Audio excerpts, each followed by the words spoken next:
रहीम अस्सलाम वालेकुम students, welcome to world of education. और आज आपको वर्ल्ड ऑफ एजुकेशन की इस वीडियो के अंदर मैं प्रिपरेशन करवाऊंगा CS 101 की। और ये करंटली पेपर आपके साथ शेयर कर रहा हूँ जो कि कंसिस्टेंट है 2 या 3 स्टूडेंट्स के पेपर के ऊपर। पेपर अकॉर्डिंग टू स्टूडेंट जो कि वो मुझसे तैयारी कर रहे थे बहुत ज़्यादा इजी था, लेकिन मेक श्योर कि जो कॉन्सेप्ट्स आपको बताऊंगा आपने मस्ट जो है वो प्रिपेयर कर लेने हैं। लिंक आपको डिस्क्रिप्शन में मिलेगा। मैंने बहुत डिटेल से आपको तैयारी करवाई हुई है। तीनों पार्ट्स आपने करने हैं। आपको पार्ट 1 और पार्ट 2 में MCQs करवाए हुए हैं और पार्ट 3 में आपको सारे इंपॉर्टेंट MCQs इंपॉर्टेंट मॉड्यूल्स बताए हुए हैं कि ये मॉड्यूल ज़्यादा इंपॉर्टेंट है, ये मॉड्यूल कर लें। और आपको डिटेल बताई हुई भी है कि इस मॉड्यूल में क्या आपको डिस्कस किया गया है। लिंक डिस्क्रिप्शन में मिलेगा, तो आपने मस्ट जाके देखना है। पेपर देखें CS 101 का ऑलमोस्ट आपके 40 MCQs थे और 40 MCQs में तमाम MCQs जो थे वो रिपीटेड थे और सम आपके रिपीट हुए थे क्विज़ से। मैंने आपको पहले भी कहा था कि आपके MCQs हैं वो CS के स्पेशली क्विज़ से रिपीट होते हैं, तो आपने क्विज़ लाजमी देखने हैं। मैंने आपके साथ जो पार्ट 2 शेयर किया वो कंसिस्टेंट आपके क्विज़ के ऊपर ऑलमोस्ट वो 40+ MCQs हैं, तो 40+ क्विज़ मैंने आपके साथ शेयर किए हुए हैं। तो आप लोगों ने जो लिंक आपको डिस्क्रिप्शन में मिलेगा, अगर आपके पास टाइम है तो आप लाजमी देखें उसको ताकि आपके कॉन्सेप्ट जो है वो क्लियर हो सकें। तो तमाम तो MCQs थे आपके रिपीट थे और कुछ MCQs न्यू थे जो कि आपके हैंड आउट से आए हुए थे।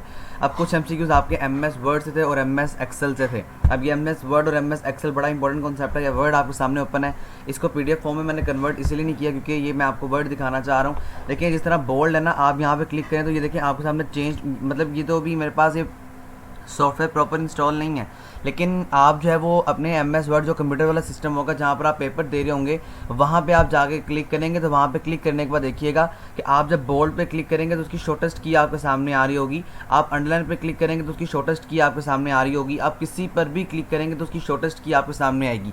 तो शॉर्टेस्ट कीज़ ही आपसे बेसिकली पूछी जाती हैं कि आपने शॉर्टेस्ट की बतानी है कि MS वर्ड की बोल्ड की शॉर्टेस्ट की जैसे Ctrl+B है, तो वो आपको कहेगा कि Ctrl+B क्लिक करें तो आपको शॉर्ट और डेटा को सिलेक्ट भी लाजमी करना है। जिस तरह देखिए मैंने ये डेटा लिखा हुआ है, मैं इसको सेलेक्ट कर रहा हूँ इस तरह से। तो मैंने डेटा को सेलेक्ट किया, Ctrl+B प्रेस किया तो देखिए ये क्या हुआ, ये बोल्ड हो गया।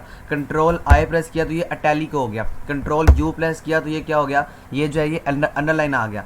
इस तरह से आपकी शॉर्टेस्ट कीज़ जो है वो आपसे पूछी जाती हैं और आपने ये शॉर्टेस्ट की बतानी होती है।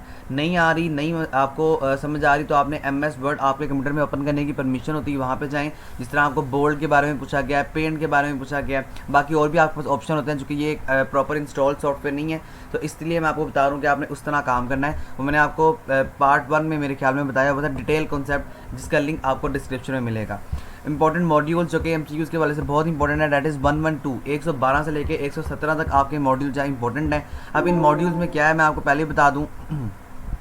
इन मॉड्यूल्स के अंदर ना आपका जो शेयरिंग की गई है या जो आपको बताया गया है वो फंक्शनल पैराडिम्स के बारे में डिटेल से बताया गया है कि फंक्शनल पैराडिम्स क्या होते हैं, डिज़ाइन फेज क्या होता है, सॉफ्टवेयर की जो रिक्वायरमेंट साइकिल्स हैं, सॉफ्टवेयर डेवलपमेंट साइकिल है, उसके बारे में आपको डिटेल से बताया गया है। आपके हैंडआउट से मैं आपको एक दफ़ा दिखाऊं तो ये देखिए यहाँ पे इंपैरेटिव पैराडिम्स आएंगी, ठीक है। ये 112 से ये तमाम तर कॉन्सेप्ट पढ़ लेने हैं आपने, ये बड़े इंपॉर्टेंट है आपके शॉर्ट और लॉन्ग दोनों के हवाले से। और ये लॉन्ग क्वेश्चन में भी आया हुआ है, ये देखें इसमें मैंने हाईलाइट आपको करके बताया हुआ है तमाम तर। मैं आपको प्लेलिस्ट का लिंक भी डिस्क्रिप्शन में दे दूंगा। आप अगर आपने लेक्चर नहीं सुने हुए तो आप एटलीस्ट ये वाले लाजमी सुन लें ताकि आपको हर चीज़ के बारे में डिटेल्ड कॉन्सेप्ट जो है वो पता लग जाए।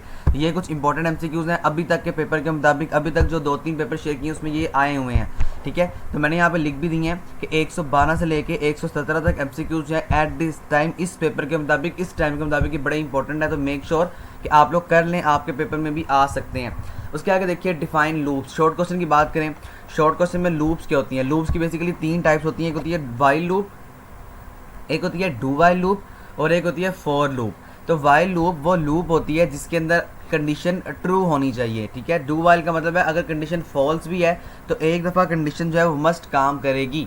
और फॉर लूप का सिंटैक्स याद रखिएगा, फॉर लूप का सिंटैक्स बड़ा इंपॉर्टेंट है। ये सिंटैक्स बहुत दफ़ा आपके पेपर में पूछा जा चुका है। मैं आपको एक दफ़ा आपके हैंडआउट से फॉर लूप का जो सिंटैक्स है वो दिखा दूँ ताकि आपको किसी भी तरह की कॉम्प्लिकेशन का जो है वो सामना ना करना पड़े। तो फॉर लूप का सिंटैक्स देख लें यहाँ पे। ये देखिए ये फॉर लूप का सिंटैक्स है। हैंडआउट्स में मुझे नहीं मिला, चुके मैं ये वीडियो जल्दी बना रहा हूँ तो मैंने इसलिए गूगल से निकाल लिया। यही इसका सिंटैक्स है फॉर। ये फॉर जो है स्टेटमेंट का आएगा, यानी ये फॉर कीवर्ड आएगा। Statement 1 semicolon, statement 2 semicolon. अब ये स्टेटमेंट 1 में क्या आएगा तो ये देखिए नीचे यहाँ पर for loop int i = 1। Int जो है ये डेटा टाइप है, यानी हमारा जो डेटा है वो किस टाइप का है, आप इसको इनिशियलाइज़ कर रहे हैं। आई जो है वो 0 के बराबर है, फिर आई आप कंडीशन दे रहे हैं, और ये आई प्लस प्लस है, इसको हम कहते हैं इंक्रीमेंट ऑपरेटर। और अगर यहाँ पे आई माइनस माइनस होता फिर हम इसको डिक्रीमेंट ऑपरेटर का जो है वो नाम देते, और आप आकर में सी आउट करवाते हैं। सी आउट याद रहे ऐसा फंक्शन है जो आपको स्क्रीन के ऊपर वैल्यूज को प्रिंट करके देता है। जिस तरह हमने असाइनमेंट 2 बनाई थी तो उसके अंदर ये वाला क्वेश्चन था। तो ये देखें, ये आपने लूप्स को यहाँ पे डिफाइन किया हुआ है। सॉफ्टवेयर लाइफ साइकिल डेवलपमेंट जो कि मैंने आपको ऑलरेडी बता दिया 127 से लेकर 131 तक है, जिसके अंदर टेस्टिंग फेज़ आ जाता है, डेवलपमेंट फेज़ आ जाता है, इम्प्लीमेंटेशन फेज़ है, डॉक्यूमेंटेशन फेज़ है। इसके अंदर आपने मेरे ख्याल में लेक्चर लिया होगा, उम्मीद करता हूँ कि लिया होगा, नहीं लिया हुआ तो ये वाले मॉड्यूल इस तरह पढ़ लीजिएगा। मैंने आपको बता दिया कि जो सॉफ्टवेयर होता है ना, जब आप किसी भी सॉफ्टवेयर को क्रिएट करते हैं तो उस सॉफ्टवेयर को क्रिएट करने के लिए हम जो इस्तेमाल करते हैं वो सबसे पहले डेवलपमेंट फेज़ होता है, सबसे पहले यूज़र की रिक्वायरमेंट फेज़ होता है। तो रिक्वायरमेंट आप लेते हैं सॉफ्टवेयर को बनाने के लिए, उसके बाद आप उसको इंप्लीमेंट करते हैं, फिर टेस्ट करते हैं, इंप्लीमेंटेशन करते हैं, टेस्टिंग के बाद आप जो है वो देखते हैं कि क्या यूज़र की रिक्वायरमेंट के मुताबिक बना हुआ है। इस तरह से हमारा जो सॉफ्टवेयर होता है वो बन रहा होता है। इसको हम सॉफ्टवेयर लाइफ साइकिल कहते हैं। ये आपका लॉन्ग क्वेश्चन में भी आया हुआ है और ये आपका शॉर्ट क्वेश्चन में पार्ट्स की फॉर्म में आया हुआ है कि what is mean by the implementation of the software development life cycle. के इंप्लीमेंटेशन का क्या मतलब है, टेस्टिंग का क्या मतलब है, यूज़र रिक्वायरमेंट का क्या मतलब है। तो आपने सिर्फ वहाँ पे एक्सप्लेन करना है कि यूज़र रिक्वायरमेंट का मतलब है कि हमने यूज़र से जो रिक्वायरमेंट ली हुई है उसके मुताबिक हमने सॉफ्टवेयर को क्रिएट करना है, सॉफ्टवेयर को बनाना है। नेक्स्ट बड़ा इंपॉर्टेंट आपके पास क्वेश्चन है जहाँ कपलिंग का। कपलिंग क्या होती है? कपलिंग जिस तरह आप गेम्स होती हैं तो डेटा को मॉड्यूल्स को जोड़ना, आपके जो प्रोग्राम होते हैं, आपके जो सॉफ्टवेयर होते हैं वो मॉड्यूल्स के अंदर डिवाइड हुए होते हैं। तो वहाँ पे हम कपलिंग के कॉन्सेप्ट को इस्तेमाल करते हैं कि हम एक मॉड्यूल को दूसरे मॉड्यूल के साथ जो है वो एसोसिएट कर देते हैं। क्वेश्चन क्या होता है जी? Question refers to this internal building. ये इंटरनल आपको क्या करता है? बिल्डिंग ये इंटरनल जो है वो आपको बिंडिंग प्रोवाइड करता है। इन अदर वर्ड, दूसरे लफ्ज़ों में जो डिग्री होती है रिलेटेडनेस की आपके मॉड्यूल के इंटरनल पार्ट, यानी मॉड्यूल का जो इंटरनल पार्ट होता है वो क्वेश्चन के थ्रू कनेक्ट करवाया जाता है या एसोसिएट करवाया जाता है।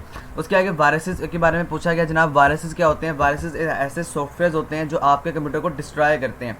वायरसेस की मुख्तलिफ इकसाम है जिसके अंदर ट्रोजन हॉर्स आ जाता है और मुख्तलिफ वायरसेस आते हैं। ये आपको आपके हैंडआउट्स में मिल जाएगा। ये टोटली लेक्चर बड़ा इंपॉर्टेंट है आपके वायरसेस वाला। तो मेक श्योर कि आप लोगों ने वायरसेस के जो टोटल मॉड्यूल है इसको याद कर लेना ताकि आपको किसी भी तरह की कॉम्प्लिकेशन का सामना पेपर के अंदर स्पेशली जो है वो ना करना पड़े। ठीक है जी। वायरसेस में आपको यहाँ पे आपके जो मॉड्यूल है उसको दिखा देता हूँ। ओवरऑल आपके पास सारा टॉपिक है जी वायरसेस का और एंटी वायरसेस का।